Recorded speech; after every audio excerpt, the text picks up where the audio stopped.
금요일 철도회관에서 내가 탈 기차는 20분 후에 떠난다. 추검기 소리, 강렬한 모험의 인상. 토요일 안니는 기다란 검은색 옷차림으로 문을 열었다. 물론 나에게 손도 내밀지 않고 인사도 하지 않았다. 나는 오른손을 외투 주머니에 넣고 있었다. 안니는 허물없이 대하려는 듯 화난 사람처럼 빠르게 말한다. 들어와서 아무데나 앉아요. 창문 옆은 말고요. 그 여자다. 바로 그 여자다. 팔을 쭉 늘어뜨리고 전에는 조숙해 보였던 우울한 얼굴 그대로다. 그러나 이제는 소녀 티가 가셨다. 살도 붓고 가슴도 벌어졌다. 안니는 문을 닫고 명상하듯 혼자 말을 한다. 침대 위에 앉을까? 결국 안니는 양탄자를 덮어놓은 상자 위에 털썩 앉는다. 몸가짐이 달라졌다. 어딘지 위험있고 신중하면서 우아함이 엿보이는 태도로 걷는다. 너무 빨리 뚱뚱해진 게 당황스러운 것 같다. 하지만 분명 안니다. 안니는 웃음을 터뜨린다. 왜 웃어? 그녀는 옛날 버릇 그대로 금방 대답하지 않는다. 대신 터집을 잡는 듯한 표정을 짓는다. 말해봐요. 왜 그래? 당신이 들어올 때부터 여유있는 미소를 지었잖아요. 딸을 시집 보내고 난 아버지 같아요. 자, 서있지만 말고 외투는 거기 놓고 앉아요. 어서 거기에 앉아요. 침묵이 흐른다. 안니를 깨뜨릴 생각이 없는 모양이다. 이 방은 얼마나 썰렁한가. 전에 안니는 여행할 때마다 숄, 터번, 스카프, 일본체 가면, 풍속화가 가득 든 큰 트렁크를 가지고 다녔다. 호텔에 들어가면 하룻밤만 묵을 경우라도 트렁크부터 열고 자기 물건들을 전부 끌어내어 변화무쌍하고 복잡한 질서에 따라 벽이나 전등에 걸고 책상이나 방바닥 위에 늘어놓았다. 반시간도 안 되어 가장 평범한 방도 무겁고 육감적인 참을 수 없는 개성을 띄었다. 지금은 트렁크를 잃어버렸거나 맡긴 모양이다. 화장실로 통하는 문을 비스듬히 열어놓은 이 썰렁한 방은 왠지 불길한 느낌이다. 이 방은 더 사치스럽고 더 서글프지만 부빌의 내 방과 비슷하다. 안니는 아직 웃고 있다. 나는 콧소리가 섞인 높은 톤의 그 귀여운 웃음소리를 잘 안다. 그런데 당신은 변하지 않았어요. 뭘 그렇게 정신없이 찾아요? 그녀는 미소를 짓는다. 그러나 저기에 가득 찬 호기심을 품은 시선으로 내 얼굴을 훑어보고 있다. 당신이 묵는 방 같지 않다고 생각했을 뿐이요. 그래요? 여자는 애매하게 되묻는다. 또다시 침묵이다. 지금 안니는 침대 위에 앉아있는데 검은 옷을 입은 데다 얼굴이 몹시 창백하다. 머리도 자르지 않았다. 눈썹을 약간 치켜 올린 채 조용히 나를 바라보고 있다. 그래, 그 여자는 내게 아무 할 말이 없단 말인가? 그럼 왜 나를 불렀단 말인가? 이 침묵을 견딜 수가 없다. 갑자기 내가 애원하듯이 말한다. 당신을 만나서 기뻐. 마지막 말이 목에서 막혀버린다. 그렇게 될 터였다면 잠자코 있는 편이 나았으리라. 안니는 분명 화를 낼 것이다. 나는 처음 15분 동안이 괴로우리라는 걸 잘 안다. 전에 안니를 만나면 비록 24시간을 만나지 않은 후라도 또 비록 아침에 깨어났을 때라 할지라도 그녀가 기대하는 말이 떠오르지 않았고 그녀의 옷이나 말씨, 지난밤에 주고받은 마지막 대화에 알맞은 말을 찾아낼 수가 없었다. 그런데 안니는 무엇을 원할까? 그것을 예측할 수가 없다. 나는 눈을 치켜뜬다. 안니는 애정 같은 감정으로 나를 바라본다. 당신은 조금도 변하지 않았군요. 여전히 바보예요. 안니의 얼굴에 만족감이 번진다. 하지만 그 얼마나 피곤한 모습인가? 당신은 이정표예요. 길가에 세워놓은 이정표요. 당신은 평생 동안 냉정하게 물랑까지는 20km이고 몽타르지까지는 이 42km라는 걸 설명할 거예요. 그래서 나는 당신이 필요하죠. 내가 필요해? 우리가 헤어져 있던 4년 동안 당신은 내가 필요했군? 그런데도 당신은 아무 소식이 없었단 말이군? 나는 미소를 지으면서 말했다. 그녀는 내가 원한을 품었다고 생각할지도 모른다. 나는 내 미소가 가식이라는 것을 느낀다. 마음이 편치 못하다. 당신은 참 바보야. 물론 그런 의미라면 당신을 만날 필요가 없어요. 아시겠지만 당신을 만나서 특별히 기쁜 거라곤 아무것도 없어요. 나는 당신이 존재한다는 것, 변하지 않는다는 게 필요해요. 당신은 팔이나 그 근처에 보관해둔 백금자 같아요. 그런 걸 보고 싶어 할 사람은 없을 거예요. 그건 틀린 생각이지. 하여튼 상관없어요. 나는 그렇지 않으니까요. 나는 그것이 존재하고 그것이 정확하게 지구 자오선의 4분의 1의 1000만 분의 1을 재고 있다는 것을 알면 그것으로 만족해요. 아파트에서 거리를 재거나 옷감을 자로재서 파는 걸 보면 항상 그런 생각이 들어요. 그래? 나는 냉정하게 말한다. 이것 봐요. 나는 정말 추상적인 도덕이라든가 한계를 생각하듯 당신을 생각했을 뿐이에요. 내가 줄곧 당신 얼굴을 기억했다는 걸 고맙게 생각하세요. 옛날에 내가 단순하고 속된 욕망을 가졌을 때, 내가 안니를 사랑한다고 말하고 싶었을 때, 또는 안니를 껴안아주고 싶었을 때 벌어지곤 했던 까다로운 토론이 되살아났다. 지금 나는 아무런 욕망도 없다. 다만 안니를 아무 말 없이 바라보고 싶고 내 앞에 안니가 있다는 이 예사롭지 않은 사실을 실감하고 싶을 따름이다. 안니는 오늘이 평소와 같을까? 안니는 손을 떨지 않는다. 편지를 쓴 날 나에게 하고 싶은 말이 있었을 것이다. 혹은 순간적인 장난에 불과했는지도 모른다. 하지만 오래전부터 이미 문제가 안 되는 일이다. 안니가 갑자기 미소를 지어 보인다. 미소가 너무 정다워서 눈시울이 뜨거워졌다. 당신을 백금자보다도 훨씬 자주 생각했어요. 당신을 생각하지 않은 날은 하루도 없었어요. 당신이라는 인물의 가장 사소한 점까지도 선명하게 떠오르곤 했어요. 그녀는 일어서서 내 두 어깨를 짚는다. 당신도 내 얼굴이 생각났다고 말해봐요. 불평만 하지 말고. 그건 야근 수작인데 나는 솔직하게 말했다. 내 기억력이 나쁘다는 건 당신도 잘 알잖아. 고백하는군요. 나를 완전히 잊었단 말이군요. 길거리에서 만나면 당신이 나를 알아봤을까요? 물론이지. 그건 문제도 아니야. 내 머리 빛깔도 기억했어요? 그럼 금발이지. 안니는 웃기 시작한다. 자신 있게 말하는군요. 지금 나를 보고 말하는 거니까 소용없어요. 내 머리카락을 건드린다. 그리고 당신의 머리카락은 붉지. 어느덧 내 흉내를 낸다. 내가 당신을 처음 보았을 때 나도 잊을 수는 없는 일이지만 당신은 갈색 비슷한 붉은 머리카락하고 전혀 안 어울리는 모자를 썼어요. 보기에 무척 거북했지요. 이 모자는 어디에 두었어요? 지금도 같은 취향인지 알고 싶어요. 이젠 안 쓰지. 안니는 눈을 크게 뜨고 가벼운 휘파람을 분다. 당신 혼자서 그 모자를 고른 게 아니죠. 그래요? 그럼 축하해요. 물론 그래야죠. 다만 그런 생각을 해볼 필요가 있었어요. 그 머리카락에는 어울리는 게 없어요. 모자하고도 맞지 않고 안락의자의 쿠션하고도 또 장판하고도 맞지 않으니 말이에요.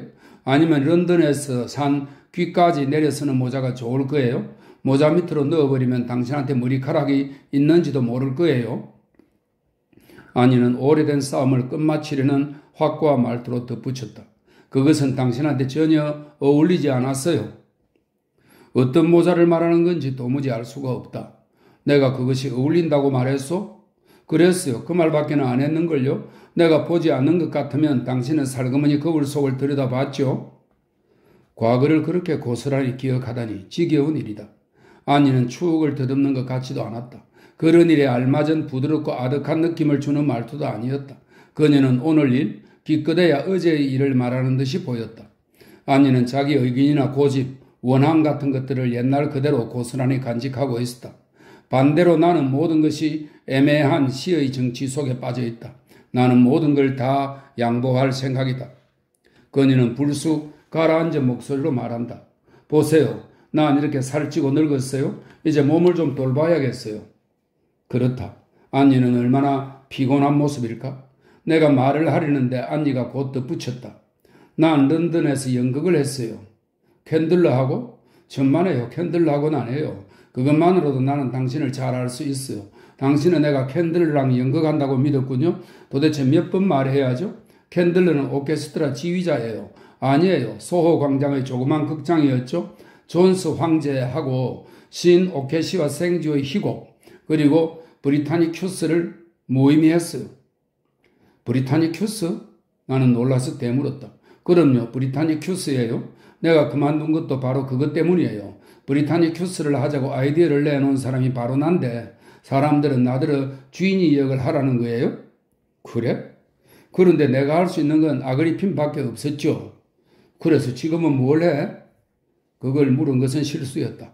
안니의 얼굴에서 핏기가 가셨다. 하지만 그녀는 곧 대답했다.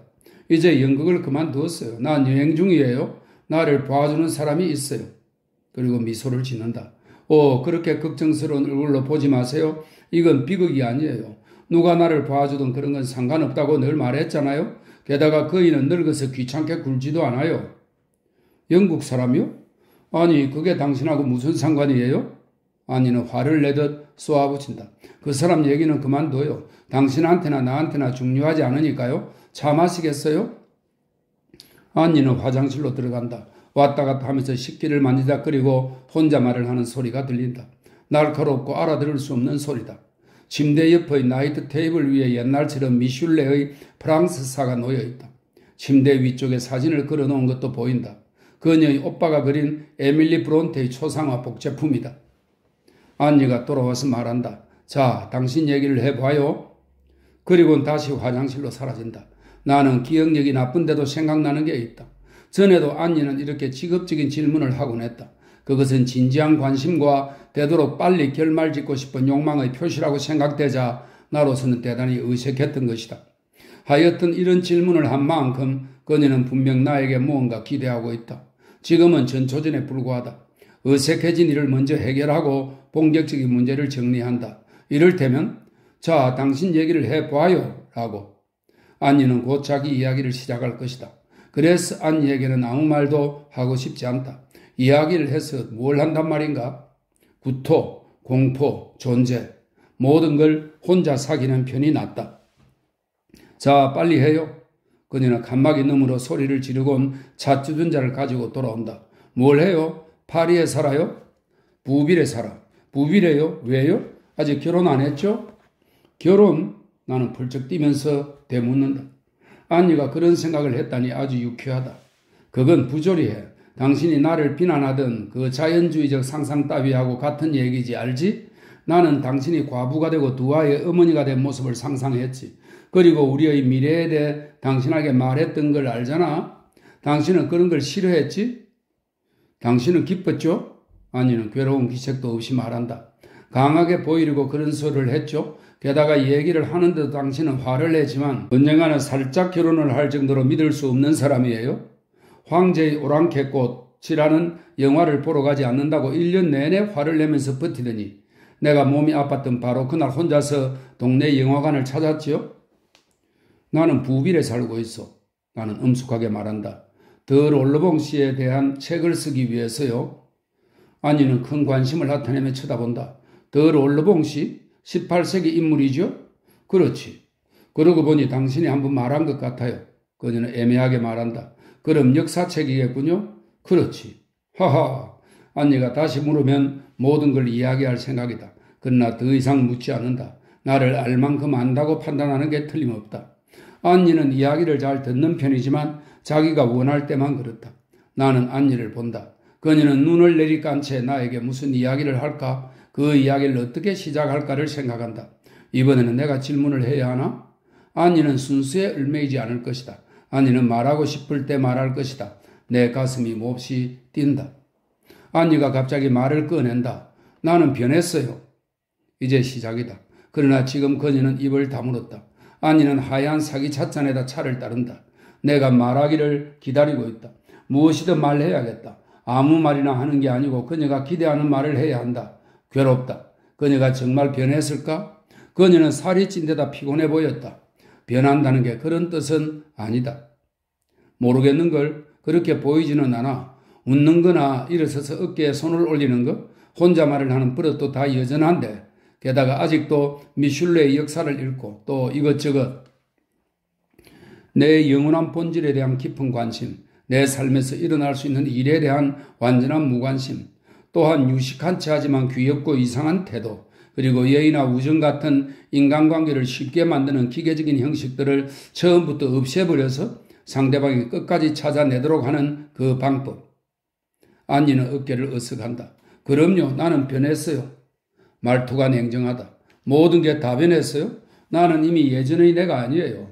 당신이 첫눈에 알아볼 거라고 생각했는데요. 그런데 당신은 미슐레의 역사 얘기를 하는군요. 그리고 내 앞으로 다가온다. 이 사나이가 자기 말대로 얼마나 강한지 알아봅시다. 찾아봐요. 내 어디가 변했어요? 나는 주저한다. 안니는 발을 구른다. 아직 웃고 있지만 단단히 화가 났다. 옛날에 당신을 괴롭히던 게 있어요? 적어도 당신은 그렇게 말했어요. 하지만 이제는 다 끝났어요. 사라져버렸어요. 그것을 알아야 해요. 이제 마음이 편하지 않으세요? 나는 감히 아니라고 말할 수밖에 없다. 나는 옛날처럼 의자에 엉거주춤하게 앉아 함정을 피하려고 그리고 설명할 수 없는 노여움을 뿌리치려고 조바심을 냈다. 안니는 도로 앉았다. 그래요. 확신에 찬 어조로 고개를 끄덕인다. 당신이 이해하지 못한다면 많은 일들을 잊어버렸기 때문이에요. 내가 생각했던 것 이상이에요. 여보세요. 당신은 옛날에 저지른 실수가 기억나지 않으세요? 당신은 날 찾아와서 얘기를 쏟아내곤 가버렸어요. 전혀 엉뚱하게 말이죠. 아무것도 변하지 않았다고 상상해 보세요. 당신이 들어오면 벽에는 가면이나 셔올들이 걸려 있을 거예요. 나는 침대 위에 앉아서 이렇게 말했을 거예요. 안니는 고개를 뒤로 젖히고 콧구멍을 벌렁거리더니 자신을 놀리듯이 연극 대사처럼 말한다. 그런데요? 뭘 기다려요? 앉아요? 라고. 물론 나는 창문 옆에 안락의자에 앉지 말아요 라는 말을 안 하려고 했지만 말이에요. 당신은 나를 함정에 빠뜨리려고 했지? 함정이 아니었어요. 물론 당신은 곧장 그 안락의자에 가서 앉았을 거예요. 거기 앉으면 어떤데? 나는 호기심에 찬 눈으로 안락의자를 돌아다 보면서 묻는다. 의자는 그다지 특별해 보이지 않는다. 포근하고 편하게 생겼다. 나쁜 일 뿐이죠. 안니는 짧게 말한다. 나는 더 이상 묻지 않는다. 안니는 원래 금기시하는 물건들에 둘러싸여 산다. 내 생각엔 나는 문득 말을 꺼낸다. 사실은 무슨 일을 예견하고 있어. 보통 일이 아닌 듯 싶어? 가만 어디 좀 봐. 과연 이 방은 아무 장식이 없어. 내가 그 사실을 금방 알아냈다는 걸 당신도 인정해야 해. 좋아. 가령 내가 이 방에 들어와서 벽에 걸린 가면이나 셔올 등을 보았다고 해. 호텔은 항상 당신 방문 앞에서 끝나곤 했지. 당신 방은 달랐으니까. 당신은 나에게 문을 열어주러 나오지 않을 거야. 방 한 구석에 주저앉아 있거나 어쩌면 당신이 늘 가지고 다니는 붉은 천을 깔고 앉아서 나를 기다리며 나를 바라보고 있었을 거야. 내가 한마디 하기도 전에, 한 걸음 움직이기도 전에, 숨을 돌리기도 전에 당신은 눈썹을 찌푸리기 시작하고 나는 이유도 모르면서 죄인이 된 기분을 느꼈을 거야. 그때부터 나는 실수를 연발할 테고 내 실수 속에 파묻혀버릴 거야. 그런 일이 몇 번이나 있었죠? 100번도 더. 그래요, 그래. 지금은 훨씬 익숙하고 세련됐어요? 아니야. 그 소리를 들으니 기뻐요. 그랬어요? 그래서 더 이상 하하 안니는 연극 배우처럼 고함을 지른다. 이제야 그걸 믿나 보군요. 그리고 부드럽게 말을 잇는다. 그럼 내 말을 믿을 수 있겠군요. 하지만 그것은 이미 없어요. 그 완전한 순간이 없단 말이야? 없어요. 나는 아찔했다. 다시 묻는다. 결국 당신은 그 비극, 가면이라든가 시월이라든가 가구, 그리고 나 자신, 우리 스스로가 조그만 역할을 했던 그 비극, 당신이 주연인 그 비극이 끝났단 말이야? 안니는 미소를 짓는다. 남의 호의도 모르는군요. 나는 당신에게 나보다 더 중요한 역할을 주곤 했어요. 그러나 당신은 의심하지 않았어요. 하여튼 그래요. 끝났어요. 놀랐어요? 그럼 놀랐지. 나는 그것이 당신의 일부분이라고 생각했고 그 부분을 당신한테서 떼어놓는 건 심장을 빼앗아 버리는 거라고 생각했지. 나 역시 그렇게 생각했어요. 안니는 조금도 섭섭하지 않은 태도다. 다만 나를 아주 불쾌하게 만드는 말투로 빈정거린다. 하지만 그게 없어도 살 수 있다는 건 알겠죠? 안니는 깍지를 낀 손으로 한쪽 무릎을 앉는다. 젊어 보이게 만드는 애매한 미소를 띄고 허공을 바라본다. 그 모습이 뚱뚱한 소녀처럼 신비롭고 만족스러워 보인다. 그래요. 당신이 달라지지 않았다는 게 기뻐요. 당신이 자리를 옮겨 다른 길가에 색을 덧칠하고 서 있었다면 나는 갈피를 잡을 수 없었을 거예요. 당신은 나한테 없어서는 안 될 사람이에요. 나는 변해요. 당신은 움직이지 않고 나는 당신과의 관계에서 내가 변화하는 걸 측정할 수 있어요. 어쨌든 나는 거북해진다. 하지만 그건 아주 부정확해. 힘을 주어 말한다. 반대로 나는 요즘 많이 변했어. 따지고 보면 나는 안니는 짓누르는 듯 경멸을 담아 말한다. 지적인 변화군요. 나는 눈 흰자위까지 변해버렸어요. 눈 흰자위까지. 그 목소리가 내 마음을 발칵 뒤집어 놓았다. 목소리 속의 무언가가 나는 갑자기 펄쩍 뛰었다. 사라진 안니를 찾아내는 걸 포기한다. 거기에 있는 여자가 바로 그녀다. 내 마음을 흔드는, 내가 사랑하는 그 뚱뚱하고 피곤한 여자다. 나는 물리적 확신을 갖고 있어요. 완전한 순간이란 없는 것 같아요. 그럴 때면 다리 뼈에서도 느끼는걸요. 잠잘 때도 느껴요. 잊을 수가 없어요. 물론 계시 같은 것은 없었어요. 특정한 날 특정한 시간부터 내 생활이 변했다고 할 수는 없어요. 지금은 어저께 갑자기 생겨난 것 같아요. 어지럽고 편치 않아요. 익숙하지 않아서 그런 모양이에요. 나직한 목소리다. 변한 게 자랑스러운 모양이다. 안니는 상자 위에서 야릇한 우아함을 보이며 몸을 흔든다. 내가 들어온 후 처음으로 옛날 마르세유의 안니와 비슷하다. 안니는 나를 옛날로 돌려놓았다. 나는 우스꽝스러운 일, 잘난 체하는 일, 섬세한 저 너머 그녀의 이상한 우주에 다시 빠져버렸다. 그리고 안니하고 있으면 시작되는 미열과 씁쓸한 입맛을 다시 느꼈다. 안니는 무릎을 껴안았던 손을 푼다. 잠잡고 있다. 그것은 서로 약속한 침묵이다. 오페라에서 무대가 정확히 7박자 동안 텅 빌 때처럼 말이다. 안니는 차를 마신다. 다시 잔을 놓고 상자 끝에 주먹을 짚은 채 몸을 꼿꼿이 세우고 있다. 그녀는 갑자기 내가 그렇게도 좋아하는 얼굴을 정오로 부풀어 오르고 비비 꼬이고 도끼가 서린 메두사의 거룩한 표정으로 바꾸었다. 좀처럼 표정을 바꿀 줄 모르는 안니가 얼굴을 바꾼 것이다. 원로 배우들이 단번에 가면을 바꾸어버리듯이 말이다. 그 가면 하나하나가 분위기를 만들고 다음 얘기를 암시하도록 되어 있다. 가면은 한번 나타나면 안니가 말하는 동안 변하지 않는다. 그러다가 가면이 떨어지고 안니에게서 떠나가 버린다. 안니는 물끄러미 나를 바라본다. 말을 하려는 것이다. 나는 가면의 위험이 절정에 이른 그 비극적인 연설, 그 장송곡을 기다린다. 그녀는 단 한마디만 건넨다. 나는 살아남았어요. 억양이 얼굴과 도무지 어울리지 않는다. 비극적인 억양이 아니다. 소름 끼친다. 건조하고 눈물도 없고 동정심도 없는 절망이 느껴진다. 그렇다. 그녀의 마음속에는 고칠 수 없을 정도로 뒤틀린 것이 있다. 가면이 떨어진다. 안니가 미소를 짓는다. 나는 조금도 슬프지 않아요. 그 사실에 나 자신도 자주 놀라죠. 다 내 잘못이었어요. 내가 왜 슬퍼요? 전에는 꽤 정열적이었죠. 나는 어머니를 맹렬히 정오했어요. 당신도요. 경멸에 가득 찬 말투다. 나는 당신을 열렬히 사랑했어요. 안니는 대답을 기다린다. 나는 아무 말도 하지 않는다. 물론 다 끝난 일이지만요. 그걸 어떻게 알아? 난 알아요. 나에게 정열을 불어넣어 줄 만한 일도 사람도 결코 만날 수 없다는 걸 알아요. 당신도 알죠? 누군가를 사랑한다는 건 커다란 일이에요. 정력과 너그러움, 맹목성이 필요하죠. 처음에는 낭떠러지 아래로 뛰어내려야 하는 순간도 있어요. 가만히 생각해보면 그런 짓은 못하겠어요? 나는 뛰어내리지 못할 거예요. 왜? 안니는 비웃는 듯한 시선을 던지고는 입을 다물어 버렸다가 곧 대답한다. 지금 나는 시들어버린 정열에 둘러싸여 있어요. 12살 때 어머니한테 종아리를 맞고 4층에서 뛰어내리던 아름다운 분노를 되찾으려 애쓰는 중이에요. 그리고 아득한 일처럼 더 이상 아무 관계가 없다는 듯이 막연히 덧붙인다.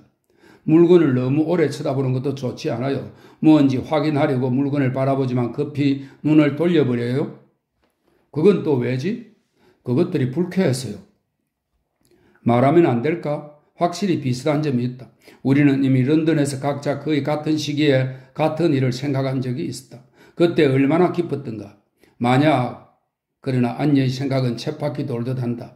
언제나 안니를 완전히 이해했다고 믿을 수가 없다. 나는 그것을 똑똑히 알아봐야겠다. 여보, 내 말 좀 들어봐. 나는 여태껏 한 번도 완전한 순간이 어떤 건지 알 수 없었어. 당신은 한 번도 설명해주지 않았어. 그럼요, 나도 알아요. 당신은 노력을 전혀 안 해요. 내 곁에서 말뚝처럼 서 있을 뿐이었죠. 그래, 나는 그래서 망한단 말이야. 당신이 겪은 건 전부 당연한 일들이에요. 죄가 많은 사람이니까요. 그 꿋꿋한 태도로 나를 괴롭혔다고요? 당신은 나는 정상적이지 하는 태도였어요. 그리고 당신의 건강을 강조하는 데만 열중했죠. 당신은 도덕적으로 건강했어요. 어쨌든 나는 그게 어떤 건지 설명해달라고 수백 번이나 부탁하지 않았던가? 맞아요. 하지만 그 말투가 뭐예요? 안니는 화가 나서 말한다. 당신은 알고 싶은 게 있을 때만 겸손해져요. 그게 진실이에요? 그때도 어린아이에게 뭐라고 노는지 묻는 할머니들처럼 싹싹한 태도로 내게 물었어요. 사실은 그리고 꿈꾸듯이 말을 맺는다. 내가 가장 정오하는 건 당신이 아닐까 생각 중이에요. 안니는 자기를 억제하려고 애쓰다가 정신을 차리고 미소 짓는다. 볼은 아직도 화끈거린다. 무척 아름다운 여자다. 그것이 어떤 건지 설명하겠어요. 이제는 나도 늙어서 당신처럼 친절한 할머니들에게 어린 시절의 놀이 이야기를 화내지 않고 할 수 있어요. 자, 말해봐요. 뭘 알고 싶으세요? 그것이 무엇인지 특수한 상황에 대해서 당신에게 얘기한 적이 있죠? 못 들은 것 같은데? 했어요. 안니는 자신에게 말한다. X에서의 일이었어요? 그 광장의 이름은 생각나지 않는군요. 우리는 햇빛이 내려쬐는 카페의 정원에서 오렌지빛 파라솔 밑에 있었어요. 당신은 생각나지 않을 거예요. 우리는 레몬수를 마셨고 나는 설탕 속에서 파리의 시체를 발견했어요. 그랬던 것 같군. 그 카페에서 당신에게 했던 얘기예요. 어린 시절에 가지고 있던 미슐레의 대판본에 대해서 얘기했을 때 말이에요. 지금 여기 있는 것보다 훨씬 더 크고 종이도 버섯 속처럼 푸르스름하고 또 버섯 냄새가 났죠. 아버지가 돌아갔으니까 조제프 아저씨가 전부 들고 가버렸어요. 그걸 보고 아저씨들은 돼지라고 했더니 어머니가 매를 들길래 창밖으로 뛰어내렸어요. 그래, 맞아. 그 프랑스사에 대해서 무슨 이야기를 한 것 같아. 당신은 그걸 헛간에서 읽곤 했다지? 봐요, 생각이 나는 걸. 아까 나보고 전부 잊었다고 비난한 건 옳지 않아. 그만둬요. 어쨌든 당신이 잘 기억하고 있는 것처럼 나는 그 두꺼운 책들을 헛간으로 가져가곤 했어요. 그림은 거의 없었죠. 한 권에 서너 장 있을 정도였어요. 몇 장 안 되는 그림이지만 한 페이지를 전부 차지하고 뒷장은 백지였어요. 다른 페이지에 내용을 많이 넣으려고 2단으로 편집했기 때문에 더 인상적이었어요. 나는 그 사진들이 굉장히 좋았어요. 그래서 전부 기억했기 때문에 미슐레의 책을 읽을 때면 50페이지 전부터 그림들을 기다리곤 했어요. 그림을 보는 게 기적 같았어요. 참 세밀하게 잘 그린 그림이었어요. 하지만 다음 페이지의 내용하고는 관계가 없었고 그 장면의 사건을 찾으려면 30페이지나 더 넘겨야 했어요. 여보, 제발 완전한 순간의 얘기를 해줘. 나는 특수한 상황에 대해서 얘기하는 거예요. 그 그림의 내용이 바로 그것이었어요. 그것들에 특수하다는 형용사를 붙인 사람은 바로 나예요. 나는 그토록 드문 사파의 주제가 된 만큼 상당히 중요하다고 생각했어요. 사람은 많은 그림 중에서 그것들을 택했어요. 알겠어요. 조형적인 가치가 더 높은 에피소드도 있었고 더 역사적인 의미를 가진 것도 있었는데 말이에요. 이를테면 16세기에 대한 그림은 석 장밖에 없었어요. 앙리 2세의 죽음과 기적 공작의 암살, 그리고 앙리 4세의 파리 입성이었죠. 그래서 나는 이 사건들에는 특수한 성격이 있다고 생각했어요. 사파들이 내 생각을 뒷받침해 주었죠.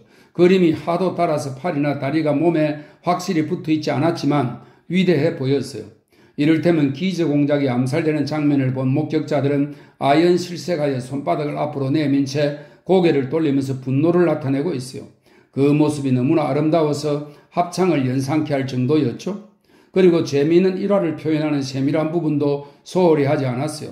땅바닥에 넘어진 시동들, 도망치는 강아지, 왕자나 계단에 앉아있는 광대까지. 이렇듯 세밀한 부분도 아주 위대하게 또 아주 서툴게 그려놓아서 다른 부분과 조화를 이루었어요. 나는 그만큼 엄밀한 일관성을 가진 그림은 본 적이 없어요. 그것은 거기서 온 거예요. 특수한 상황이? 내가 그것에 대해 품은 개념 말이에요. 그것은 아주 드물고 귀중한 특성을 띠는, 말하자면 스타일을 가진 상태였어요. 내가 8살 때는 이를테면 왕이라는 게 특수한 상태였어요. 죽는다는 건 역시 그랬고요. 웃을지도 모르지만 죽어갈 때 그려진 사람들이 많아요. 그 순간에 고귀한 말을 남긴 사람들도 많고요. 진심으로 나는 하여튼 사람은 임종의 고통이 시작될 때 자기 자신을 초월한다고 생각해요. 게다가 빈수에 들어가는 것으로 충분했어요. 죽음은 특수 상태라 무언가가 쏟아져 나와 임종을 지키는 사람들에게 전달돼요. 웅장함 같은 거예요. 아버지가 돌아가셨을 때였죠. 마지막으로 아버지 얼굴을 보라고 나를 데려갔어요. 계단을 올라가는 동안 참 불행했어요. 그러면서도 종교적인 기쁨에 취했지요. 내가 특수한 상태에 들어갔던 거죠. 나는 벽에 길에 서서 의식을 치르려고 했어요. 그런데 숙모랑 어머니가 침대 곁에 엎드려서 우는 바람에 모든 걸 망쳐버렸어요. 안니는 아직도 괴로운 기억인 듯 유머를 섞어서 마지막 말을 한다. 그리고 침묵이다. 눈썹만 올린 채 다시 한번 그 광경을 재현하려고 이 기회를 이용하는 것이다. 나중에 그것을 확대시켜 보았어요. 거기에다 새로운 상태, 즉 육체적 사랑부터 첨가했어요. 자, 왜 내가 당신의 요구를 받아들이지 않았는지 이해할 수 없었다면 이제 기회가 왔어요. 나에게는 구원해야 할 것이 있었어요. 그리고 다른 특수한 상태까지 다 헤아릴 수 있다고 생각했어요. 마침내는 그것이 무한하다는 걸 인정했어요. 그렇지. 그런데 도대체 그게 뭐였지? 아니, 이미 말했잖아요? 아니는 놀라서 말한다. 벌써 15분이나 설명했어요? 결국 사람들이 정오나 사랑에 집착해야만 했다는 것인지 아니면 사건이 위대해 보여야만 했다는 것인지 다시 말해서 사람이 볼 수 있는 것이 둘 다 맞아요. 경우에 따라 다르겠죠. 아니는 언짢은 목소리로 대답한다. 그러면 완전한 순간이란 특수한 상태와 어떤 관계지? 완전한 순간이란 나중에 와요. 우선 징조를 보인 다음에 특수한 상태가 천천히 엄숙하게 삶 속으로 들어와요. 그때에 우리가 그것을 완전한 순간으로 만들지 말지 알아야 하는 문제가 생겨요. 그래. 내가 다시 정리해서 묻는다. 알았어.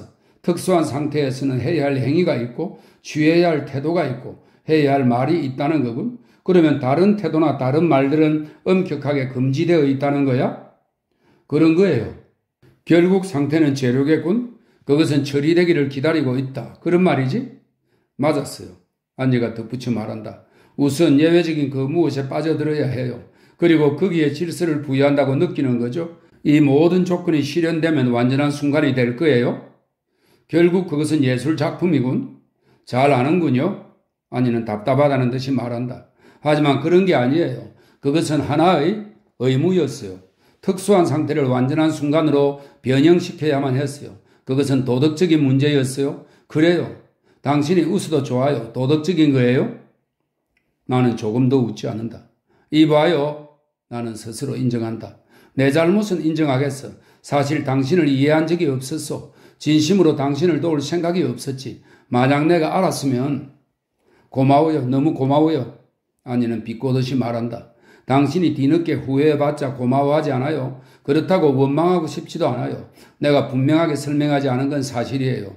내가 모자란 사람이라 아무한테도 당신에게조차 아니 당신이었기 때문에 더더욱 말할 수 없었어요. 그때는 미칠 것 같았으니까요.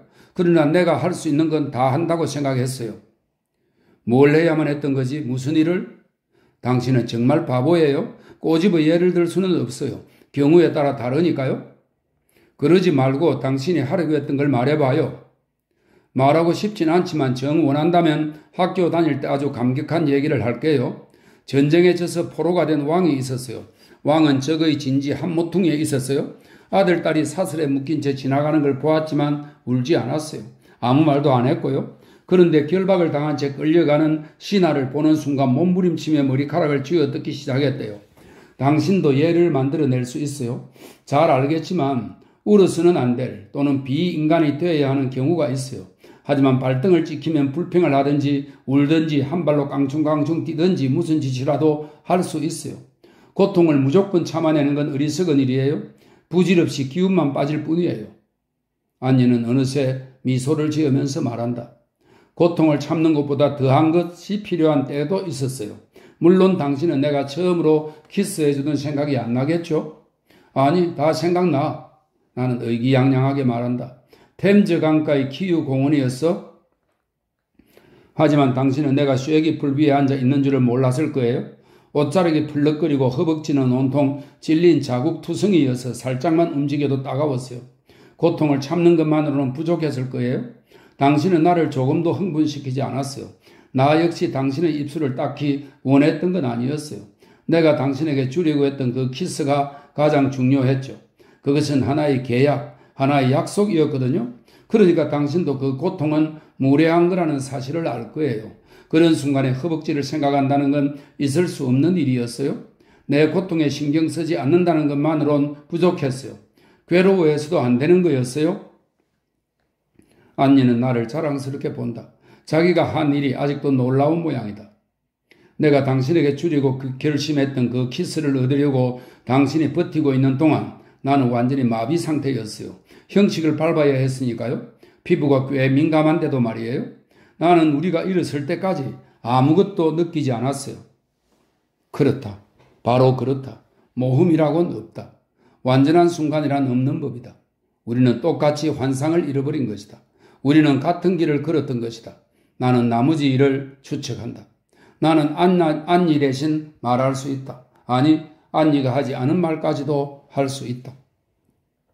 그래서 당신은 알았단 말이지. 아무 때고 눈물을 흘리는 노파나 머리카락의 붉은 사나이 또는 다른 무언가가 나타나 당신이 노리는 효과를 망쳐버린다는 걸? 물론이에요. 안니는 태연하게 대답한다. 그렇지 않아. 이 봐요. 난 어쩌면 붉은 머리카락 사나이의 서툰 행동을 인해 단념했을지도 몰라요. 남들이 자기 역할을 하는데 흥미를 느낄 만큼 순진했으니까요. 아니, 차라리 특수한 상태가 없단 말이요? 그래요. 정오, 사랑 또는 죽음이 성신 강림절의 불꽃처럼 우리를 위해 내려온다고 생각했어요. 정오나 죽음으로 사람이 빛날 수 있다고 생각했어요. 지독한 오산이지요. 그래요. 정말로 정오가 존재해서 사람들을 위해 자리 잡고 있다가 자기 수준 이상으로 높여준다고 생각했어요. 물론 나 혼자 정오하고 사랑하는데 말이죠. 그런데 나는 항상 같아요. 늘어나기만 하는 밀가루 반죽. 그것은 서로 닮아서 이름을 붙여 구별할 방법이 없을 정도지요. 안니는 나처럼 생각한다. 우리는 헤어진 적이 없는 것 같다. 이 봐. 내가 입을 연다. 조금 전부터 당신이 인심을 쓰듯 나에게 준 그 이정표 역할보다도 마음에 드는 일을 생각하고 있었어. 그것은 우리들이 같은 때에 같은 방법으로 변했다는 사실이요. 나는 점점 멀어져가는 당신을 보는 것보다 끊임없이 당신을 떠나보내야 하는 것보다 당신의 출발점을 영원히 기록하도록 하는 편이 좋아. 당신이 나에게 말한 일들, 그것을 당신에게 얘기하러 온 거요. 다른 말로 말이요. 우리들은 같은 지점에 도착할 거요. 지금 얼마나 기쁜지 모르겠소? 그래요? 안니는 부드럽지만 고집스럽게 말한다. 그럼 나는 당신이 변하지 않는 게 더 좋아요. 그것이 더 편리했어요. 나는 당신하고 달라요. 나하고 같은 일을 생각한 사람이 있다는 게 불쾌해요. 어쨌든 당신이 잘못 생각하고 있을 거예요. 안니에게 모험담을 이야기한다. 존재에 관한 이야기를 한다. 얘기가 너무 길었던 모양이다. 안니는 눈을 크게 뜨고 눈썹을 치켜 올린 채 열심히 듣고 있다. 내가 말을 끝내자 안니는 무거운 짐을 내려놓은 것처럼 가뿐한 모양이다. 그럼 당신 생각은 나하고 전혀 다르군요. 당신은 조금도 노력하지 않으면서 사물이 주변에 꽃다발처럼 놓여있지 않다는 게 불만스러운 거예요? 나는 절대로 당신처럼 바란 적 없어요. 오히려 행동하고 싶었어요. 당신이 모험을 기다리는 쪽이었다면 나는 모험을 만드는 쪽이었죠. 나는 행동가예요 라고 말했던 거 기억해요? 어쨌든 지금은 그렇게 생각해요. 행동가가 될 사람은 없다고요. 내가 알아듣지 못한 줄 아는 모양이다. 안니는 흥분해서 더 강하게 말을 잇는다. 사실 당신한테 말하지 않은 얘기가 많아요. 당신을 이해시키려면 너무 오래 걸리니까요. 이를테면 무슨 행동을 할 때마다 전부 숙명적인 거라고 생각해야만 했어요. 설명이 잘 안 되는군요. 하지만 그건 아무 소용도 없어. 나는 저기 현학적으로 말한다. 그것도 생각은 했지. 안니는 못 믿겠다는 듯이 쳐다본다. 당신 말을 믿으면 모든 일을 나랑 같은 방법으로 생각한 셈이군요. 놀라워요. 나는 안니를 설득할 수 없다. 화를 돋을 뿐이다. 차라리 입을 다문다. 그녀를 껴안고 싶다. 그때 갑자기 의아해하며 나를 쳐다본다. 당신이 이 모든 걸 생각했다면 어떻게 해야 옳죠? 나는 고개를 숙인다. 나는 그저 살아남았을 뿐이에요. 안니는 우울하게 되풀이한다. 내가 무슨 말을 하겠는가? 난들 생존의 이유를 알겠는가? 그녀처럼 절망에 빠지지는 않았다. 기대도 없으니까. 나는 차라리 나에게 까닭없이 주어진 이 인생 앞에 놀랄 뿐이다. 고개를 들 수가 없다. 안니의 얼굴을 보고 싶지 않다. 나는 여행을 해요. 안니의 목소리가 음울하다. 스웨덴에서 돌아오는 길이에요. 베를린에서는 일주일 머물렀어요. 나를 봐주는 사람이 있어서. 그녀를 끼안아서 무슨 소용이 있단 말인가? 나는 아무것도 해줄 수가 없다. 그녀는 나처럼 고독하다. 안니는 더 유쾌한 목소리로 묻는다. 뭐라고 중얼대는 거예요?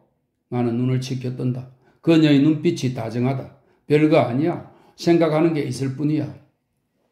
참 이상한 사람이군요. 그럼 똑바로 말하든가 가만히 있든가 해요? 나는 철도회관 이야기. 죽음기에 틀어달라고 부탁하는 낡은 렉타임 이야기, 그것이 주는 야릇한 행복감에 대해 얘기한다. 나는 혹시 그쪽에서 찾을 수 없을까 생각했어. 대답이 없다. 내 말에 별 관심이 없는 모양이다. 잠시 후에야 말을 잇는다. 그런데 안니가 자기 생각을 말하는 것인지 내가 방금 말한 걸 가지고 대답하는 건지 분간할 수가 없다. 그림이든 동상이든 다 소용없어요. 나한테는 아무 소용없어요. 음악? 그러나 연극에서는 아니 뭐라고요? 연극이라고요? 예술이라면 전부 다 늘어놓을 생각이군요.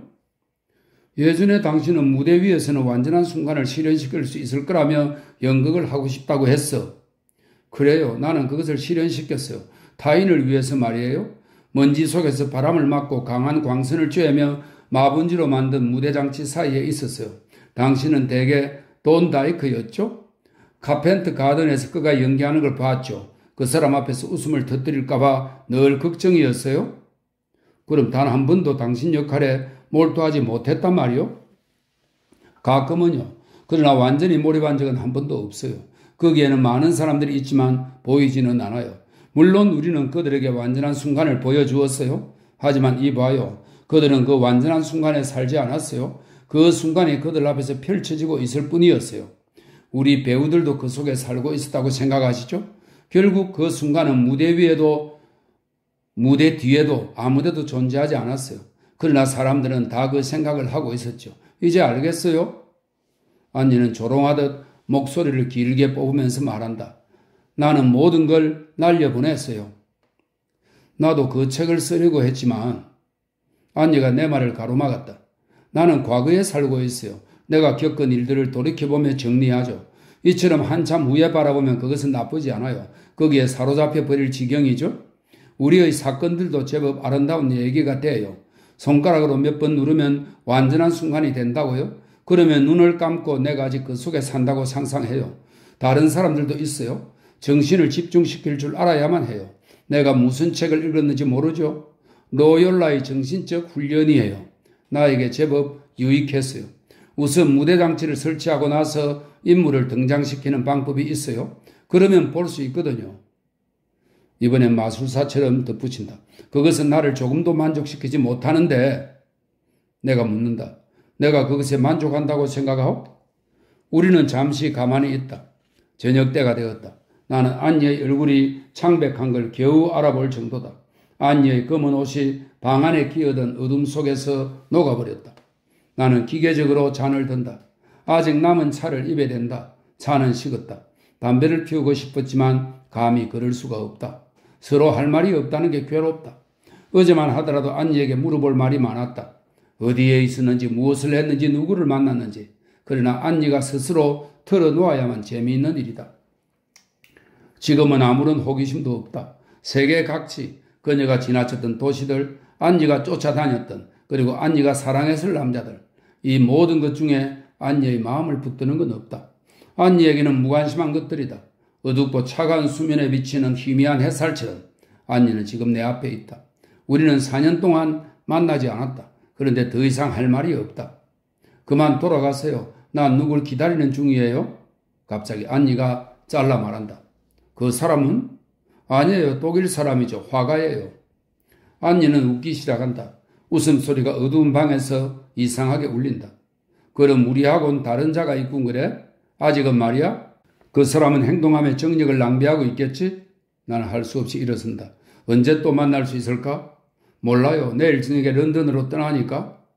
DF 거쳐서? 네, 그 후엔 이집트로 갈 거예요. 겨울쯤 다시 파리에 들를 생각이에요. 편지하겠어요? 내일은 하루 종일 시간이 나는데 나는 기어들어가는 소리로 말한다. 네, 하지만 나도 할 일이 많아요. 목소리가 쌀쌀하다. 안 돼요. 만날 수 없어요. 이집트에서 편지할게. 주소나 적어줘요. 그럴게. 어둠침침한 가운데 봉투 끝에다 주소를 적었다. 부비를 떠날 때 편지를 전해달라고 브랭타니아 호텔에 말해둘 생각이다. 안니가 편지하지 않으리라는 걸 나는 안다. 10년 후에나 다시 만날 수 있을 것이다. 이것이 마지막일지도 모른다. 안니와 헤어진다는 사실만으로 불이 꺾인 건 아니다. 나의 고독을 되찾는다는 사실이 두렵다. 안니는 일어선다. 문턱에서 내게 살짝 키스한다. 당신의 입술을 기억하고 싶어서예요? 웃으면서 덧붙인다. 나의 정신적 훈련을 위해서 나의 추억을 젊어지게 하고 싶어요? 나는 안녀의 팔을 잡아당긴다. 그녀는 굳이 반항하지 않으면서도 고개를 살레살레 흔든다. 안 돼요. 이젠 관심이 없어요. 다시 시작할 수 없어요. 더구나 아무하거나 할 수 있는 일이니까 당신보다는 잘생긴 남자가 낫겠죠? 이제부터 어떻게 할 생각이야? 말했잖아요. 영국으로 간다고. 그게 아니고 내 말은 계획이 없어요. 나는 안니의 팔을 놓지 않은 채 부드럽게 말한다. 당신하고는 만나자마자 이별이군? 이제 안나의 얼굴을 분간할 수 있다. 그녀의 얼굴이 갑자기 더 창백해진다. 아주 무서운 노파의 얼굴이다. 안니가 일부러 꾸며낸 얼굴이 아닌 건 확실하다. 본의 아니게 그녀도 모르게 그런 얼굴이 거기에 있었다. 아니에요. 그녀는 천천히 말한다. 아니에요. 나를 만난 게 아니라고요? 안니는 팔을 빼낸다. 문을 여니 복도에 전등이 반짝인다. 안니는 웃기 시작한다. 가엾으라 운이 없는 사람이군요. 처음으로 멋진 연기를 보여주었는데 감사도 받지 못하다니. 자, 가요. 등 뒤에서 문 닫히는 소리가 들린다. 일요일. 아침에 기차 시간표를 훑어보았다. 거짓말을 한 게 아니었다면 안니는 5시 38분에 DF행 열차로 출발할 것이다. 아니면 그자가 자동차로 데리고 갈지도 모른다. 아침 내내 매닐몽탕 거리를 헤매다가 오후에는 개천가를 거닐었다. 몇 걸음, 몇몇 벽들이 나를 안니와 갈라놓고 있었다. 5시 38분이면 어제의 대화는 추억이 될 것이다. 내 입술을 살짝 건드린 그 뚱뚱한 여자는 마케넷의 런던의 깡마른 소녀와 과거 속에 묻혀버릴 것이다. 그러나 아직 아무것도 지나가지 않았다. 안니는 아직 거기에 있었고 다시 찾아가서 영원히 내 곁에 잡아둘 수도 있으니 말이다. 나는 아직 고독하지 않다. 안니를 떠올리지 않으려고 했다. 그녀의 몸과 얼굴을 상상하면 신경이 몹시 날카로워졌다. 손이 떨리고 온몸에 차가운 전율이 스쳤다. 헌 책방에 들러 외설스러운 책들을 뒤집거리기 시작했다. 내 마음이 그쪽으로 끌렸다. 오르세 역의 시계가 5시를 알릴 때 나는 회초리를 든 의사의 사파를 보고 있었다. 사파들은 대개 비슷했다. 풍만한 엉덩이에 채찍을 휘두르는 거구의 털보 그림이었다. 5시라는 걸 깨닫고 책을 팽개친 뒤 택시를 잡아탔다. 그리고 생라자르 역으로 달렸다. 20분 가까이 플랫폼을 서성이다 그들을 보았다. 안니는 모피 코트를 입어서 귀부인처럼 보였다. 조그만 베일까지 걸치고 있었다. 남자는 낙타 코트 차림이었다. 금발 머리에 젊고 훤칠한 데다 잘생기기까지 했다. 외국인인 건 분명한데 영국 사람은 아니었다. 이집트 사람일 것이다. 그들은 나를 보지 못한 채 기차에 올라탔다. 서로 말이 없어 보였다. 남자가 다시 내려서 신문을 샀다. 안니는 유리창을 내렸다. 나를 본 것이다. 한참 동안 화도 안 내고 무표정한 눈으로 나를 바라볼 뿐이었다. 남자가 올라타자 기차가 출발했다. 바로 그때 우리가 점심을 먹곤 했던 피카딜리 식당이 눈앞에 나타났다. 똑똑히 보았다. 그리고 모든 것이 무너져 버렸다. 걸었다. 너무 피곤해서 카페에 들어가 쉬다가 잠이 들었다. 웨이트가 다가와 나를 깨웠다. 나는 지금 비몽사몽간에 쓰고 있다. 내일 12시 기차를 타고 부빌로 돌아갈 차입니다. 짐을 꾸리고 은행일을 보는데 이틀이면 충분하다. 프랭타니아 호텔에서는 미리 말하지 않았다면서 반달치는 더 받으려 들 것이다. 빌린 책을 돌려주려면 도서관에도 가야 한다. 그래도 주말까지는 파리로 돌아갈 생각이다. 파리로 옮긴다고 뭐가 달라지겠는가? 어디나 마찬가지다. 하나는 강으로 갈라지고 하나는 바다에 둘러싸였다. 그것만 아니면 두 도시는 비슷하다. 사람들은 헐벗은 황무지를 선택해서 쪼개진 돌덩이를 굴린다. 그 돌 속에는 공기보다 더 무거운 냄새가 갇혀있다. 사람들은 가끔씩 그것들을 창문에 던져 거리에 내버린다. 그것들은 바람이 갈기갈기 찢어 놓을 때까지 거기에 남아있다. 날씨가 맑으면 소음이 도시의 한 끝에서 들어왔다가 벽을 뚫고 다른 끝으로 가서 모든 벽을 돌다가 사라진다. 어떤 때는 햇빛에 거을리고 추위에 금이 간 돌 사이로 뱅뱅 돈다. 나는 도시가 두렵다. 하지만 도시를 나갈 수는 없다. 어쩌다가 너무 멀리까지 가면 식물의 테두리 안에 부딪힌다. 식물은 도시를 향해서 수 킬로미터를 땅에서 기고 있다. 그것은 기다리고 있다. 도시가 죽을 때 식물은 도시에 침입할 것이고 돌에 기어 올라가서 조르고 뒤엎고 그 기다란 검은 집게로 부술 것이다.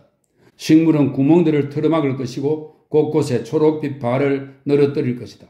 도시가 살아있는 한 그 속에 머물러야만 한다.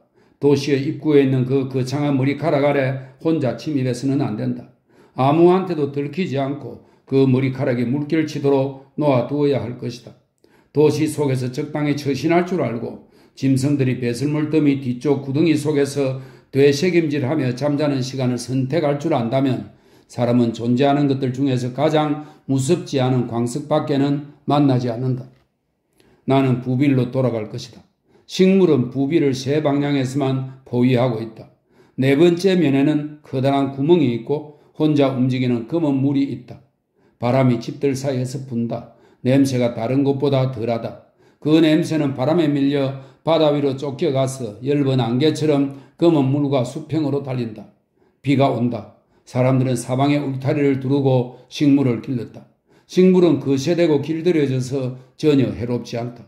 귀처럼 아래로 늘어진 휘구무레하고 커다란 잎새들은 직접 만져보면 물렁뼈 같다. 하늘에서 내리는 온갖 수분 덕분에 부빌에서는 모든 것이 기름지고 희다.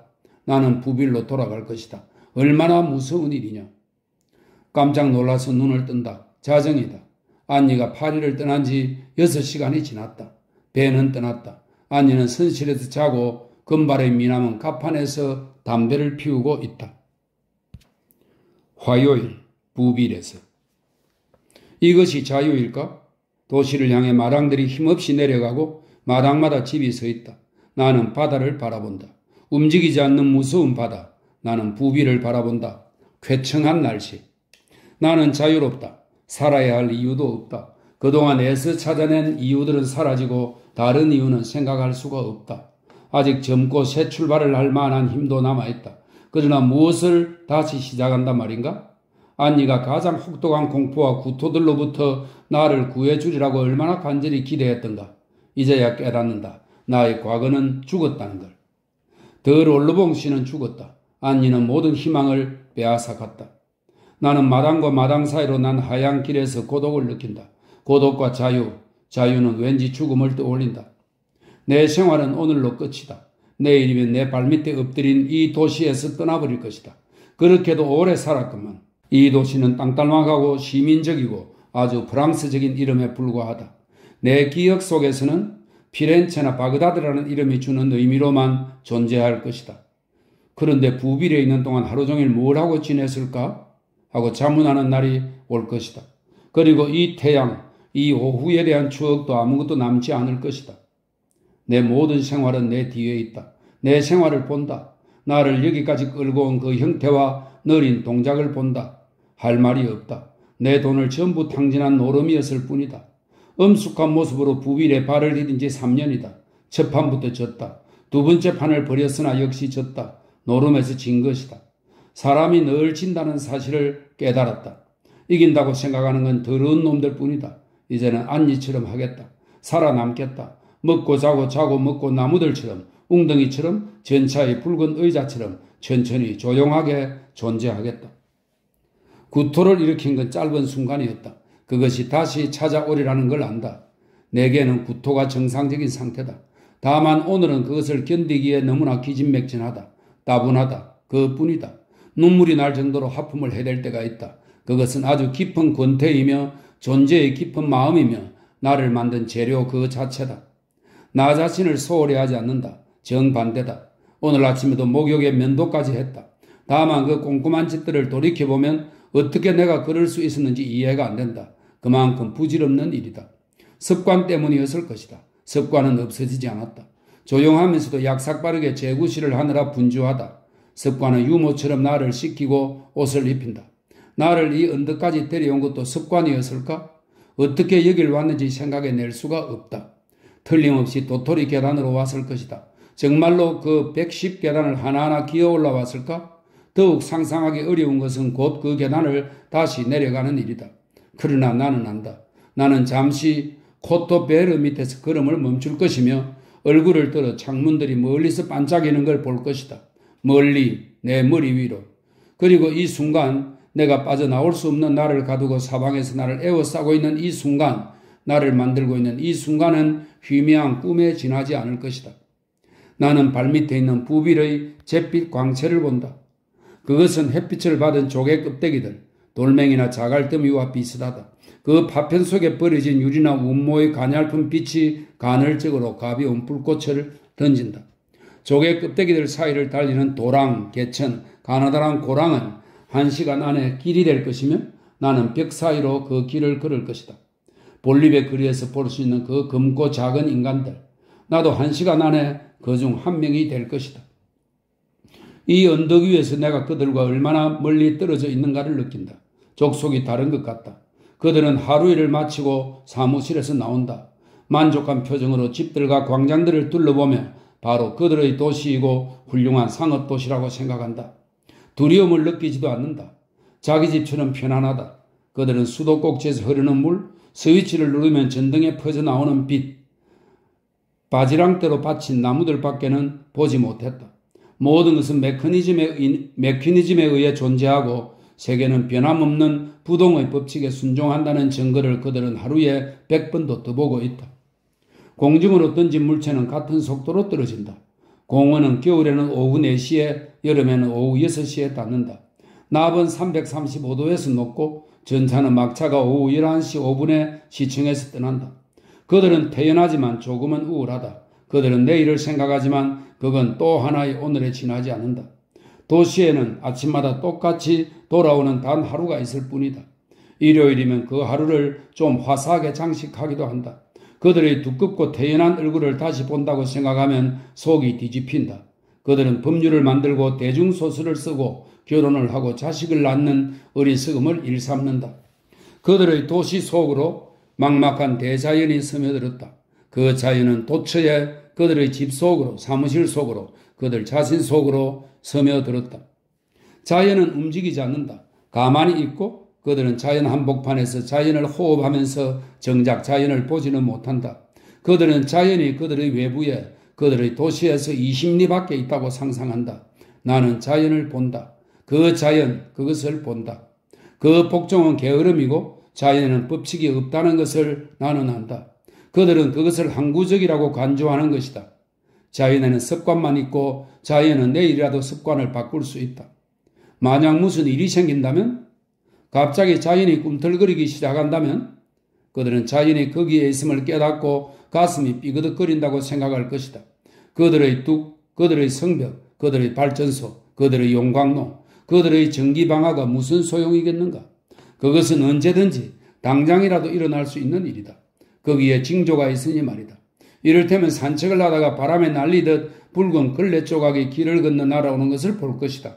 그 걸레가 아주 가까이 왔을 때에서야 그것이 꿈틀거리면서 다가오는 먼지 투성이 고기 조각이란 걸 알아볼 것이다. 피를 내뿜으면서 개천 속에서 뒹구는 괴로운 고기 덩어리를 발견할 것이다. 그게 아니면 어머니가 자식의 뺨을 물을 것이다. 그게 뭐냐? 부스럼이냐? 뺨이 살짝 부어서 찢어지고 벌어지면 어머니는 그 찢어진 틈으로 제3의 눈, 웃음 짓는 눈이 나타나는 것을 볼 것이다.